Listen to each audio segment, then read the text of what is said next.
क्या आपके voter card का होना ही मतदान का अधिकार सुनिश्चित करता है?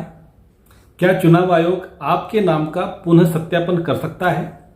क्या मतदाता सूची में वर्षों से नाम दर्ज होने के बाद भी आपका नाम हटाया जा सकता है? और सबसे बड़ा प्रश्न, क्या लोकतंत्र का मतलब केवल अधिक मतदाता है या केवल पात्र मतदाता?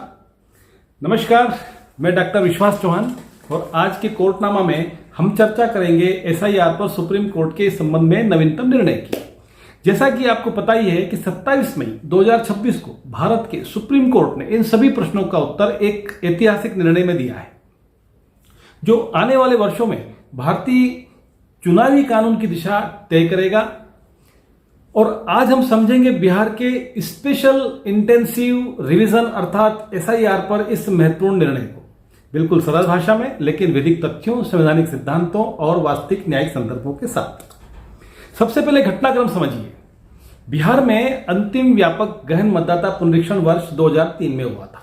उसके बाद लगभग 22 वर्षों तक केवल समरी रिवीजन अर्थात सामान्य संशोधन होते रहे। इस दौरान लाखों लोग एक स्थान से दूसरे स्थान पर चले गए, अनेक मतदाताओं की मृत्यु हो गई, डुप्लीकेट प्रविष्टियां बढ़ी और निर्वाचन आयोग को लगा कि मतदाता सूची की विश्वसनीयता प्रभावित हो रही है।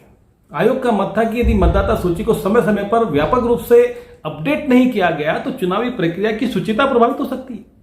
इसी आधार पर 24 जून 2025 को निर्वाचन आयोग ने बिहार में एसआईआर प्रारंभ किया और यहीं से विवाद शुरू हुआ। विपक्षी दलों, नागरिक अधिकार संगठनों और अनेक सामाजिक समूहों ने कहा कि इस प्रक्रिया से गरीब, प्रवासी, ग्रामीण तथा दस्तावेज विहीन लोगों के नाम मतदाता सूची से हट जाएंगे। उनका तर्क था कि इससे मताधिकार प्रभावित होगा और ये प्रक्रिया लाखों लोगों को मतदान से वंचित कर सकती है। बला बला नहीं, मामला सीधे सुप्रीम कोर्ट पहुंच गया। सुप्रीम कोर्ट ने इस मुद्दे को, इस विवाद को 4 मूल प्रश्नों में बांटा। पहला, क्या निर्वाचन आयोग को ऐसा विशेष पुनरीक्षण करने का अधिकार है? दूसरा, क्या एसआईआर संविधान के अनुरूप और न्याय संगत है? तीसरा, क्या यह जन प्रतिनिधित्व अधिनियम 1950 और रजिस्ट्रेशन ऑफ इलेक्टोरल रूल्स 1960 का उल्लंघन करता है? और चौथा, क्या निर्वाचन आयोग नागरिकता से जुड़े प्रश्नों की सीमित जांच कर सकता है? इन चारों प्रश्नों पर विचार करते हुए सुप्रीम कोर्ट ने भारतीय संविधान के अनुच्छेद 324, 325 और 326 की विस्तृत व्याख्या की और भारतीय निर्वाचन कानून के अनेक महत्वपूर्ण सिद्धांतों को पुनः स्पष्ट किया। अब समझते हैं कि सर्वोच्च न्यायालय ने आखिर कहा क्या। न्यायालय ने स्पष्ट शब्दों में कहा कि निर्वाचन आयोग केवल चुनाव कराने वाली संस्था मात्र नहीं है, बल्कि संविधान द्वारा निर्मित एक स्वतंत्र संवैधानिक संस्था है।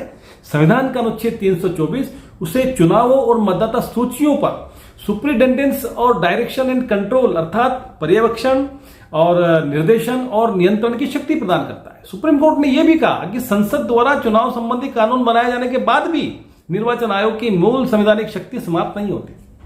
इस निष्कर्ष तक पहुंचने के लिए न्यायालय ने अनेक पुराने केसों का उल्लेख किया है अपने निर्णय में, जैसे मोहिंदर सिंह का मामला है, इसके अलावा साजिद अली का मामला है, एसी जोसे का मामला है और ये सिवान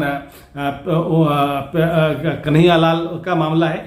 इन मामलों के आधार पर सुप्रीम कोर्ट ने कहा कि निर्वाचन आयोग लोकतंत्र का संवैधानिक संरक्षक है और मतदाता सूची की शुद्धता बनाए रखना भी उसकी संवैधानिक जिम्मेदारी का हिस्सा है। सुप्रीम कोर्ट ने आगे कहा कि जन प्रतिनिधित्व अधिनियम 1950 की धारा 21(3) निर्वाचन आयोग को विशेष पुनरीक्षण करने की शक्ति प्रदान करती है, क्योंकि इस धारा में कुछ वर्ड यूज हुए, at any time, in such manner, as it may think fit. तो इलेक्शन कमीशन को परिस्थितियों के अनुरूप विशेष पुनरीक्षण करने का व्यापक अधिकार देते हैं, इसलिए इस एसआईआर को अवैध नहीं कह सकते। अब आते हैं सुप्रीम कोर्ट के सबसे महत्वपूर्ण हिस्से पर, निर्णय के। न्यायालय ने कहा कि मतदाता सूची में नाम होना एक कानूनी धारणा अवश्य बनाता है, लेकिन यह अंतिम नहीं है। यदि कोई व्यक्ति मर चुका है, स्थायी रूप से किसी अन्य स्थान पर चला गया है या उसकी पात्रता पर गंभीर संदेह उत्पन्न होता है तो उसका परीक्षण किया जा सकता है। सुप्रीम कोर्ट ने यह भी स्पष्ट किया कि मतदाता सूची में नाम होने से उत्पन्न धारणा केवल रिप्यूटेबल प्रिज्यूम्पशन है, अर्थात इसे उपयुक्त तथ्यों के आधार पर चुनौती दी जा सकती है।